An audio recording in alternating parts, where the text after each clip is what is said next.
almost feel like Gordon Bombay would have taken his career to even further heights. Everything's flashy, everything's cocaine, everything's Fun. Open wide for some soccer! I don't care what your personal thoughts are at home. I care that you hate the Call Cowboys. this college rule! Welcome, everybody, to the Sports Experience Podcast. I'm Chris. This is Dom. We're just a couple of stand-up comics who love sports, love talking about sports.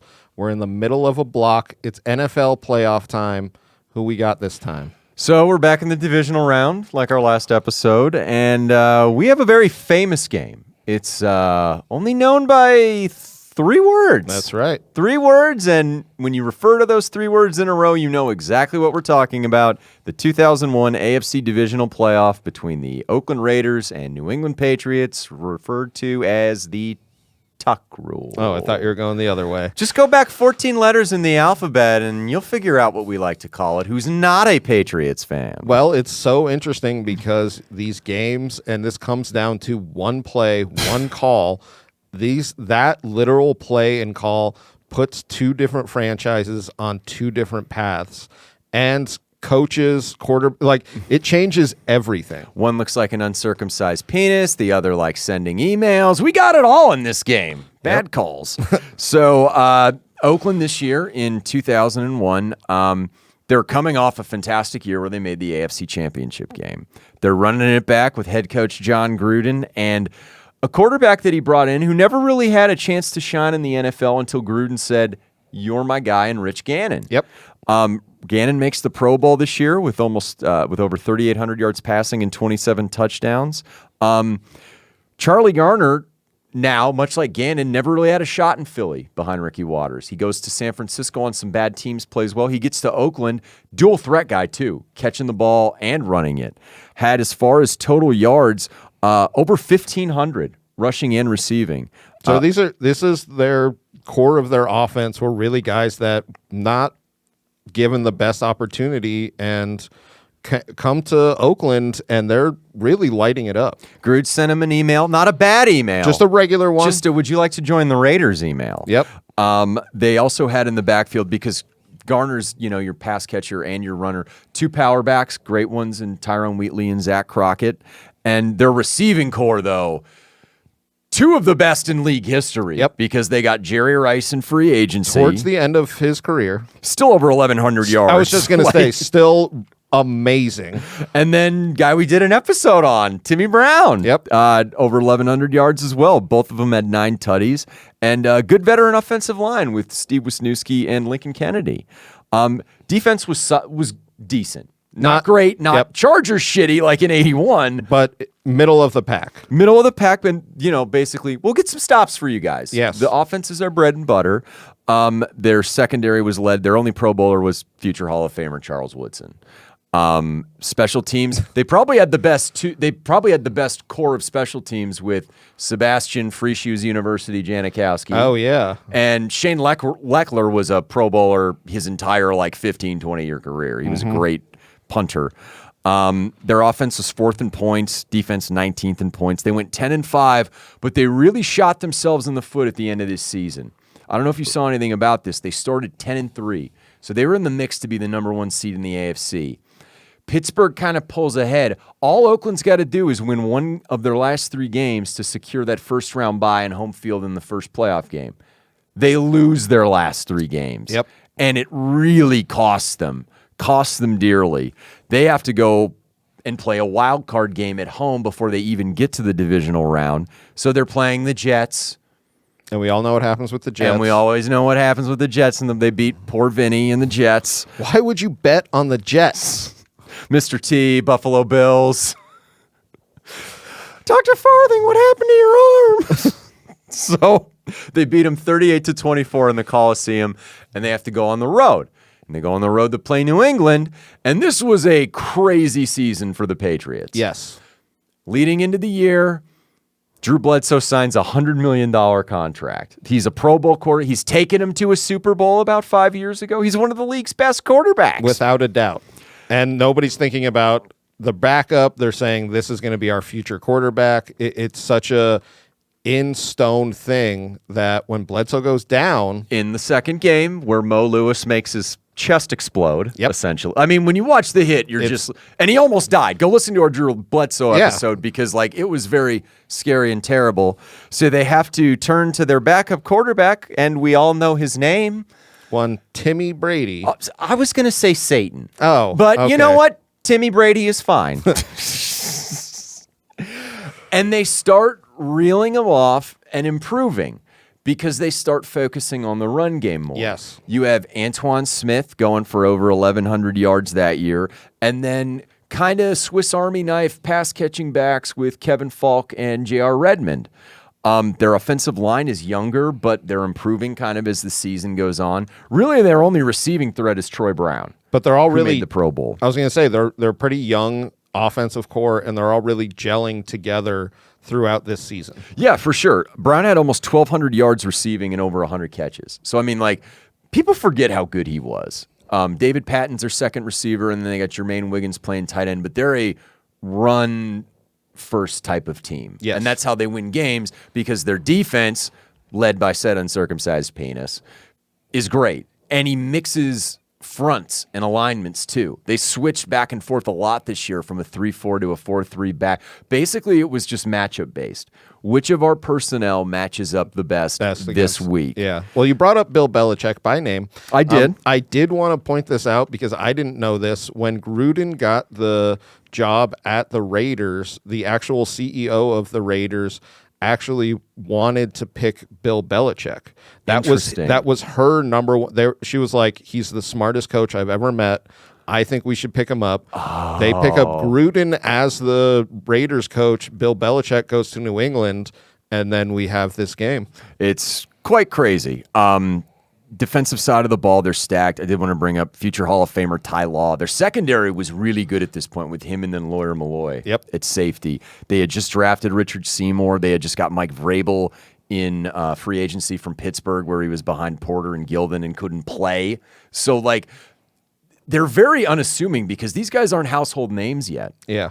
Yet. I was just going to say, but it is a very good, like the Patriots were in this time, a great defensive core, and with an offense that not the best kind of, you know what I mean? It amazes me, and full credit, though, for what, Satan himself did over those 20 years. This chunk of time with it wasn't until 2007 where it was his team. Yes. This was a Belichick defensive juggernaut. Yep. Where the offense is like, we'll score enough, we'll get enough. Just stop them. Yep. You know what I mean? No, seriously. It was like, very Richard Seymour's in the Hall of Fame, too. I mean, Yeah. this was like, this is a good fucking defense. a very defense-centric team that Timmy B takes over on. So they go 11-5 and win the AFC East, so they get the 2 seed in the home playoff game. Yep. There's a little bit of history of these teams in the playoffs. I don't know if you saw anything about this. So in 1976, when the Raiders won the Super Bowl, they went 13-1 in the regular season. Their only loss, they got shellacked by New England, who won the AFC East that year. Mm-hmm. In this game, the divisional round, New England plays Oakland, and they have them on the ropes. They have them on the ropes until a roughing the passer penalty against Sugar Bear Hamilton gifts the Raiders field position to score with almost no time left to win the game and then later win the Super Bowl. So Patriots fans haven't forgotten. No. Yeah. If there are any left at this point before, a gentleman who likes frequenting Deshaun Watson establishments owns the team and prevents them from moving to St. Louis. A mac People and don't cheese. forget Bobby. People don't forget Bobby. It's a mac and cheese empire. Okay? That's what this team is built on. So many mac and cheese dino shapes to clean up. I don't know why they taste better. I don't know if it means the cheese gets into the little crevices. I don't know. Well, your delicious little nooks and crannies. I don't know. I just know a Raptor tastes better with cheese. That's all I know. Jen and I had a 2-hour conversation one time at Costco about the merits of Super Mario mac and cheese over the other ones. Oh, any shapes are the best. Oh yeah, totally. I don't need any noodles. I can buy pasta. I can make pasta. If I want shapes, I'm going to Kraft. That's right. I can make pasta. But I can't make Mario shaped pasta. That's just too much. That's hard. That's intricate. I was just gonna say I need full-on machine making it. It's industrialization of the pasta is what I need. You need to go back to the boot and find some Guido Plumber artisans to craft said pasta. They come back, we got it. What is it? Mario-shaped pasta. Here we go. The start time of this game, as we were talking about before, though, is very interesting on January 19th, Yes. 2002. Yep. Because there might have been a little anti-Raider sentiment in the league offices over this one. Well, they're not supposed to. The Raiders Pats game is supposed to be the early game of that day. Because the other game is being played in Chicago between the Bears and the guy from The Cosby Show. Yes. So that's Central Time Zone. That should be the afternoon evening game, Yep. not the East Coast game, which is this one. Should be starting at 1 o'clock Eastern, when the weather is supposed to be a lot nicer. So if they had played it at 1 o'clock, there wouldn't have been snow. They start at 6 or 7, something like 8 that. o'clock. 8 o'clock. I was going to say, it's even later than you would think. So it's nighttime. It has snowed a ton, and you have a team from New England who live in the snow. They love the slop, you know? They love the slip. His mom was a slopper. All right. Did you say something about my mother? You have the Raiders who have never seen snow before in their lives. No. So Timmy Brown, he played at South Bend. I mean, some of these guys, but I mean, but it's in the pros. You're playing in Oakland. yes, exactly. It's snowing for a different reason, like we talked about. Oakland, Miami, these are the teams that get to that next level, if you know what I mean. Yeah, but instead of the parrot, the Raiderettes are dealing it in the bathroom. So before the game is called the Tuck Rule, they were calling it the Snow Bowl. Yeah, which is an apt name. It was. Because it was snowing pretty hard throughout the entire game. It was snowing so hard in the second half you couldn't see the lines. So Yeah. you couldn't see like the markers of like 10, 20, 30. It was just like you see the pylon on the side of the field and that's it. Can't see the line, can you, Russ? Nope. So, but they end up moving this game, so the weather is super duper inclement. And even the Raiders played. Lincoln Kennedy was like, "This is some bullshit." Yeah, it was. Because I guarantee you, if this was played, and Oakland's offense is far more suited to play in a track meet than New England. Because you have Rice, you have Brown, you have a young Jerry Porter as your third receiver. You have Garner who can run routes and be a huge man. Because New England's linebackers are not the type who excel in pass coverage.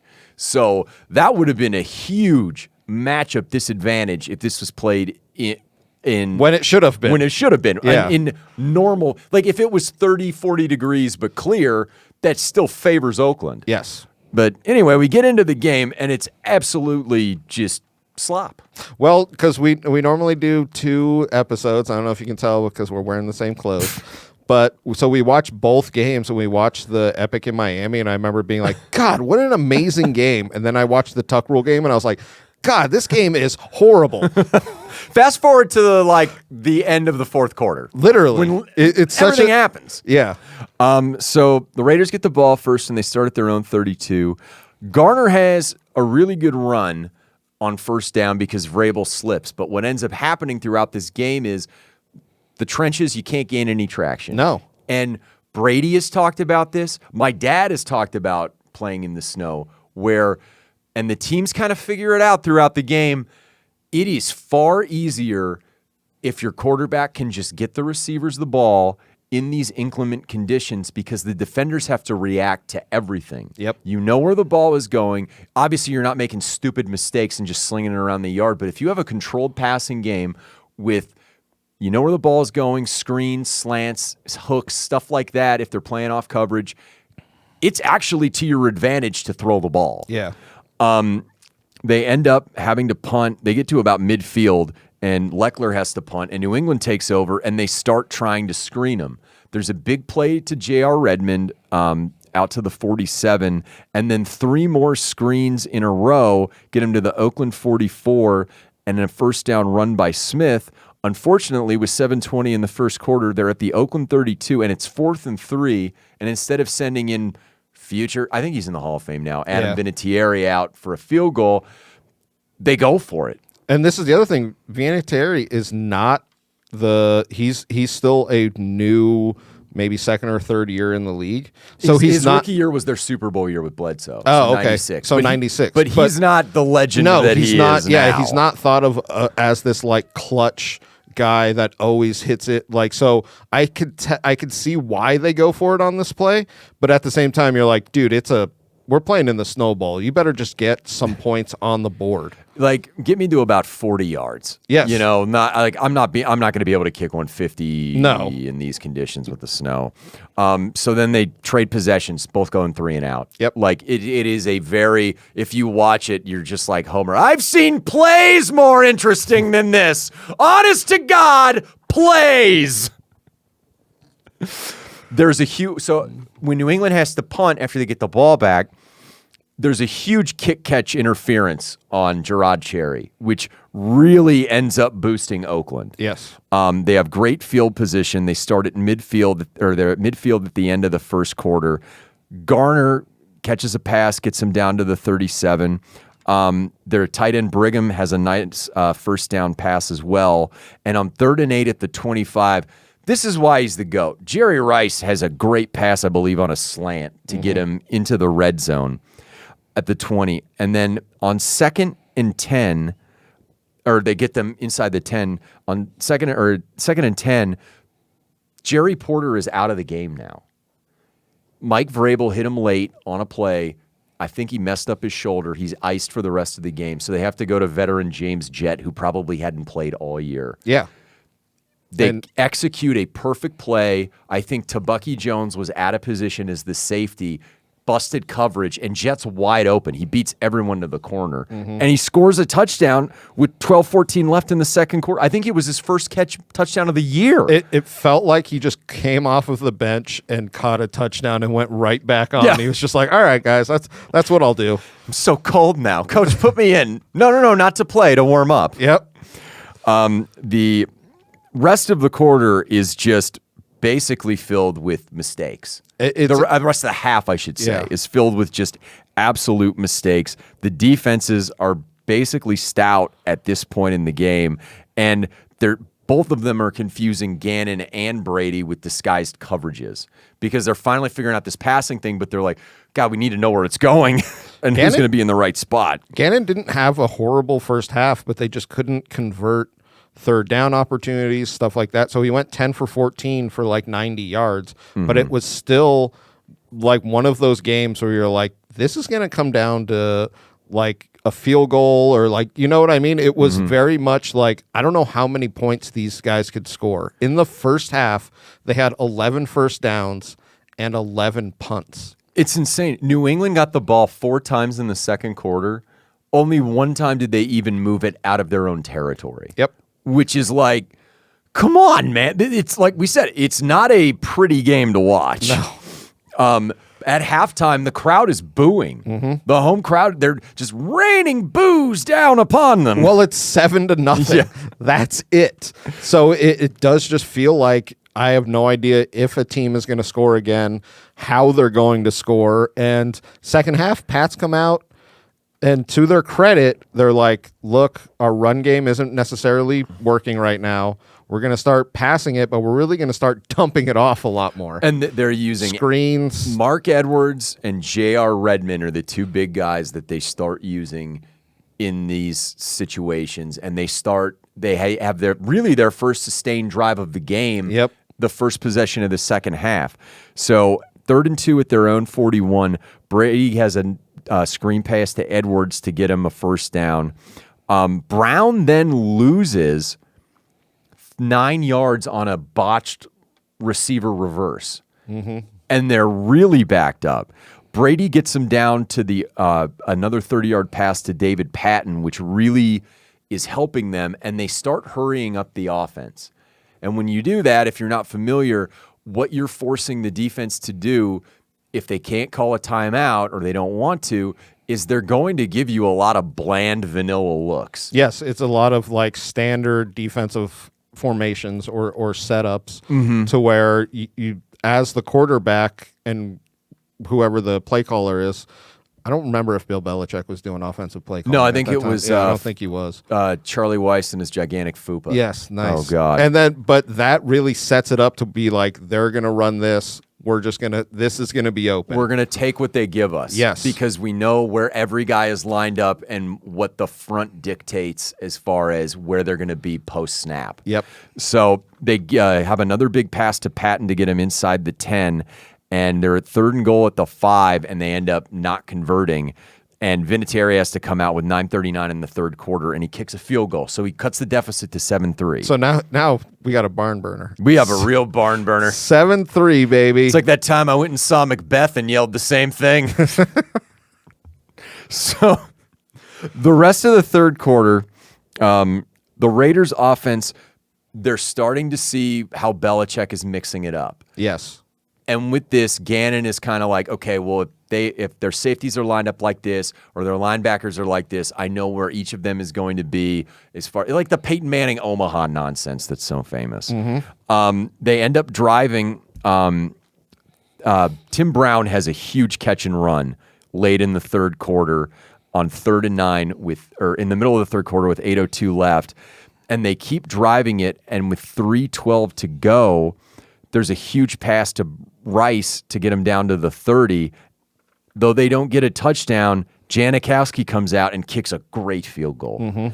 Extends the lead back to 10 with 1:41 to go in the 3rd quarter, and you're thinking, or wait. Yeah. Or they get that Brown drive got them their first Janikowski field goal. And then Jerry Rice sets up the second one. So you have 1:41 to go in the 3rd quarter. The deficit is now 10. You're 2 scores out with 16, 17 minutes to play New England, and you've sniffed the end zone one time. And the snow is starting to really come down. Seeing all those extras from the town with their shirts off, you're just like, what is wrong with you people?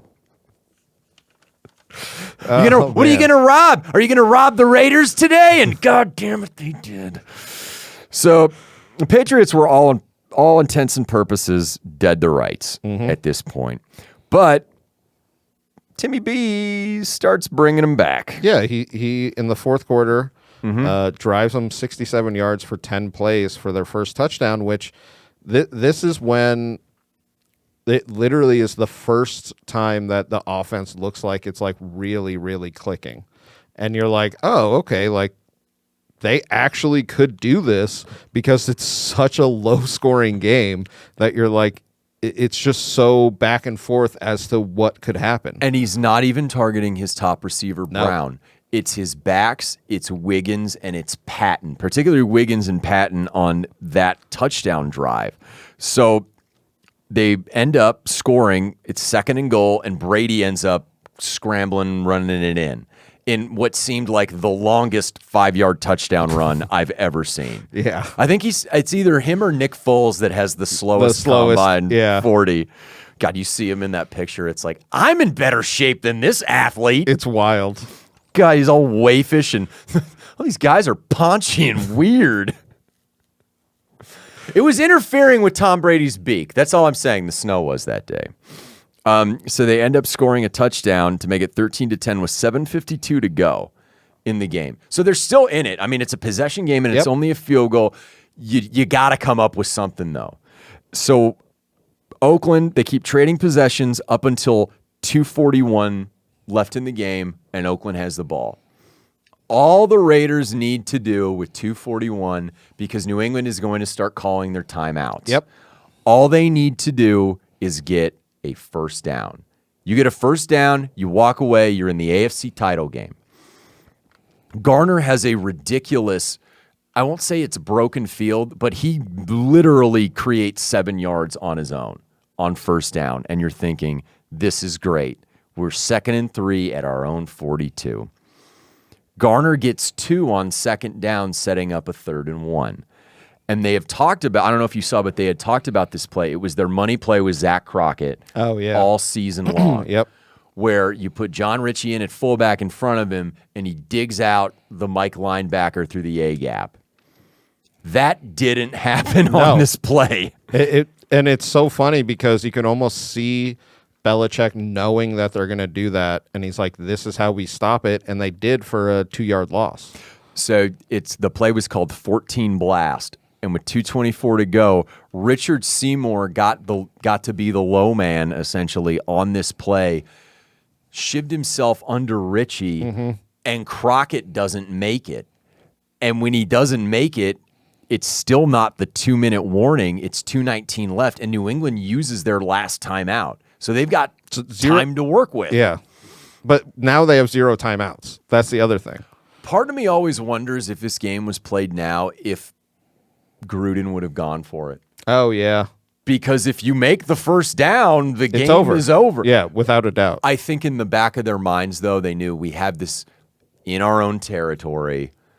If we screw up, a first down is a field goal attempt.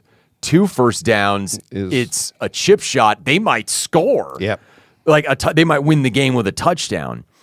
So they punt. Leckler punts the ball, and Brown has a fantastic return. Just an absolutely fantastic return. He's heading up the middle of the field, and he gets stripped. So it's a fumble midfield, and luckily for the Pats, you got Larry Izzo coming in and just diving on that ball. He had commented, when I saw him in the open field, I wanted to be by him in case something had happened because of the conditions, and kudos to you, sir. No, like, because that literally saved their entire season. If they fumble there, well, it's over. And I mean, they're going to fumble again, though, Chris. Well, technically. So it's the 2-minute warning with 1:50 to go and 1st and 10.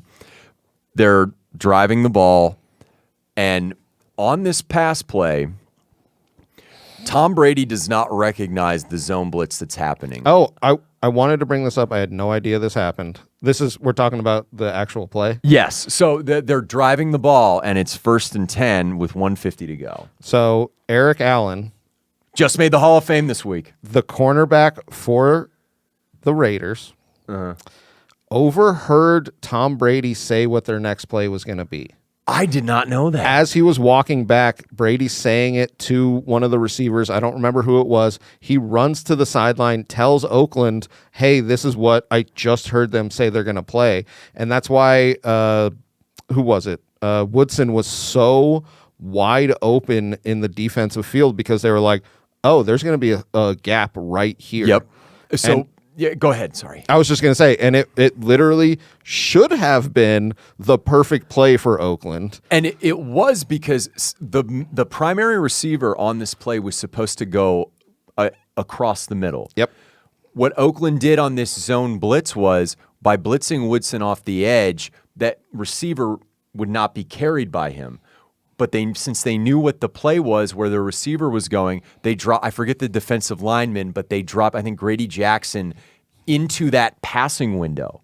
So when Brady checks, he's like, there's a large man where my receiver is supposed to be.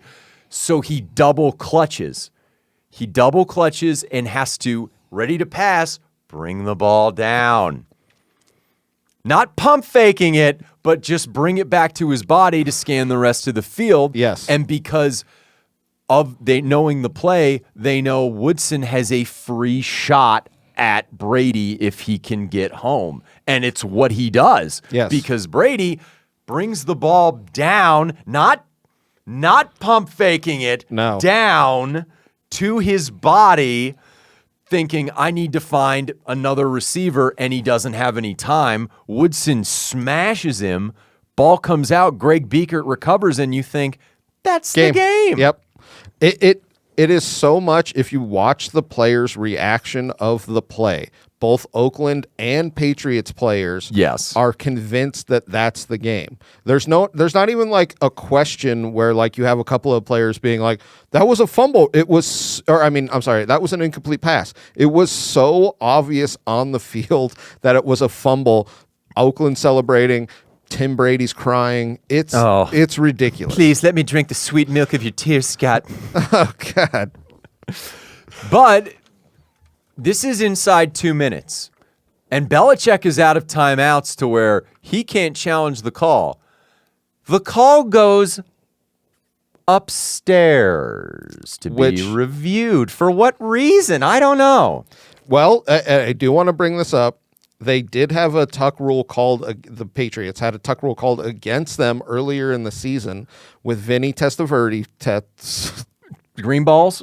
Old green balls. Vinny Testes Verdes? That's what I was going for. And and just to say, that's what Bill Belichick thought when it went up to review, which it shouldn't have.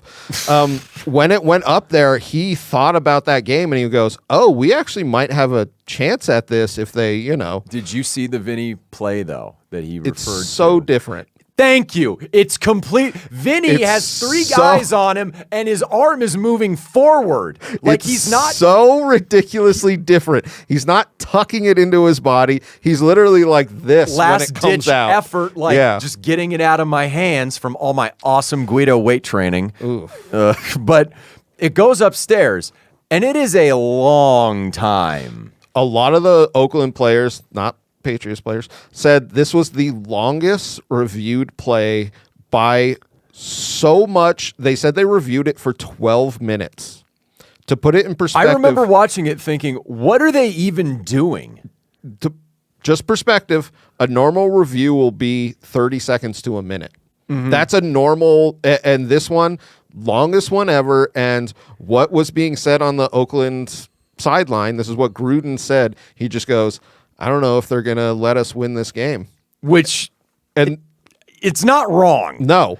The emails are wrong. That's not wrong. No. But usually when reviews take a long time, it happens on plays that are long, like it's a catch and run, and if you want to see if a guy's out of bounds. Because if the guy does go out of bounds, you have to reset the clock. I was going to say, there's little stuff that you have to look at. This was just a normal passing play, where Beekert recovered it and just played dead, which you're supposed to do. Like you just pick up the ball, you just get the ball and stay there. Yes. So 12 minutes, and I remember watching it going, what are they even debating? I didn't know that there was a tuck rule in existence. I was just like, what are you doing? And referee Walt Coleman comes out and says what, Chris? He says that Brady was attempting a pass, and it is an incomplete pass. And if you watch it, it is so ridiculous to where Woodson came out later and said this. He was just like, it was such a bad call. Oh, yeah. It felt like that 12 minutes of looking at the play, they were like, what can we do to reverse this? I agree. That's what, and there's never been an explanation from the NFL refs as to what they were talking about during this, how it was irrefutable evidence that it's overturned, because that's the other thing. Is they called it a fumble on the field. They didn't call it incomplete on the field, where it's like, where's the evidence? See, if they did it like that before, the other way, you could make a case for it, but this is just ridiculous. Yep. I mean, the Raiders fans should probably call this game the snow job. Oh, my God. Seriously, though. Because they got snow jobbed. Yes. But New England gets the ball back, which is ridiculous. They call it incomplete. 1:43 to go. Second down and 10 at the Oakland 42. Big pass to Patton down to the 22. They're at the 20, end up at the 28-yard line with 4th and 9 with 32 seconds left, and they got to send Vinatieri out. Yep.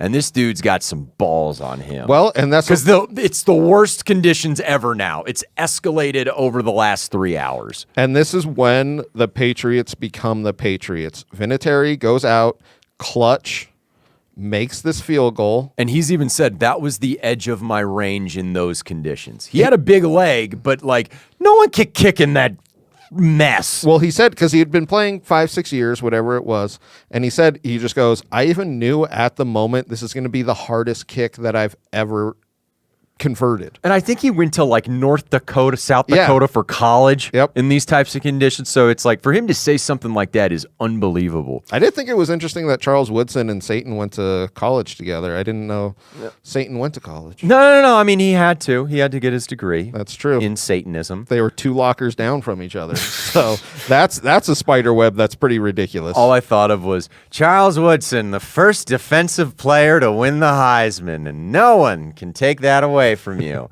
Well, maybe if you kill your wife and a waiter, then Norm, rest in you peace. were the king. God, that was the look on Ken Griffey Jr.'s face during that ESPYs where he was just like, did he just... God, Norm was the greatest. Holy Lord. So the figure, the speed skin, there was an East German woman. You could actually see the entire outline of her penis. This world was too good for you, Norm. God, Norm. you're too good for this world, There Norm. it is. God Yeah. damn it. Oh, but anyway, he drills it. Yes. He drills it to make it 13-13 with No less time. than 30 seconds Yeah. to go. No And- time in this condition to Yeah, you're not no. bombing it out in this condition. No. Gannon had a great quote where he said, Tom and I went to the Pro Bowl that year a few weeks later. He told me what it was. Oh yeah. Like, Yep. So in overtime, the Patriots win the toss because we're in the Jean-Claude Van Damme sudden death era of NFL overtime. And this is where, like we said, Brady loses this game at home in the snow against these, California boys, which it's just funny to reference them as that. He probably would not be starting the next year. They would have gone back to Bledsoe, and Yeah. we'll talk about they actually have to go back to him in one of the worst things I've ever seen the following week. But yeah, you're paying him $100 million, Yep. and the guy didn't get the job done. He didn't even win a playoff game. No. You're like, we really improved this year from 5-11. We're just going to run it back with a guy who's a Hall of very good player. Yeah. In Well, Bledsoe. So, go ahead. I was going to say Brady goes 8 for 8 in this OT, and just that from obviously this game was just no offense for him to come in overtime. I don't care if you're a Christian or whatever, but Satan comes in this overtime and goes 8 for 8, drives them all the way down, so that Vinatieri can just literally chip it in. And these are money passes. Yep. So they're at their own 35 to start overtime, or not. They're 2nd and 9 at their own 35. Redmond's screen gets him to midfield. 3rd and 5 at the Oakland 40. Wiggins picks up a huge first down. Yep. They had a 4th and 3 at the 27. And I want to bring this up because you could have sent Vinatieri out there again. But they didn't, which I thought was obviously the right play. But you look at 2 different 4 and 3s, 4th down and 3 to go in this game. Raiders don't go for it. And Pats the go. Patriots do. Yep, Pats do go for it. And on this play, David Patton slips, so he ends up next to Jermaine Wiggins, which you're not supposed to do. Mm-hmm. Brady still hits him for the huge first down. Then on 3rd and 5 at the 17, Antoine Smith, unsung hero of this 0-1 team, huge first down run to really set up a chip shot from 23 yards out for Vinatieri. And they win. They had no goddamn business winning this game. No. Not when it was from the time that it was played, everything was stacked against Oakland. And what did Charles Woodson say? What can they see to overturn this? Yes. And he's even said, players on the Patriots came up to me and they were like, that was a shit call after the game. So it's so, defensive players. Obviously, an offensive player will never say that. But it's so weird because then we see the two franchises just kind of splinter. This is when Raiders were looking so good. They had everything in there. They had Gruden. They had these guys. They had Jerry Rice. There was so much stuff going positive for the Raiders, in which they do go to a Super Bowl the next year. I did want to bring up one thing, though, about that field goal. Gruden started calling timeouts before they set up to ice Vinatieri. And what Vinatieri said was that was the best thing he could have done because all of the offensive linemen and players were digging out snow so he'd have better footing to kick. Yep. Don't ice the kicker when there's snow like that. When there's ice on the field. With cold and penguins and ice. What you smoking, Grudes? I'm not smoking. I'm just breathing. But you're right about the Raiders. 0-2 comes around. They're the best team in the AFC. Yep. And it's really not close as far as them being the best team. They granted, Gruden is traded to Tampa. I was just going to say, Gruden's not getting traded if they win this game. He gets traded to Tampa. The Raiders meet Tampa in the Super Bowl, and this is literally what they said. They were just like, we're running his playbook. Yeah. He knew every play we were doing. And poor Tim Brown. Just poor Tim Brown.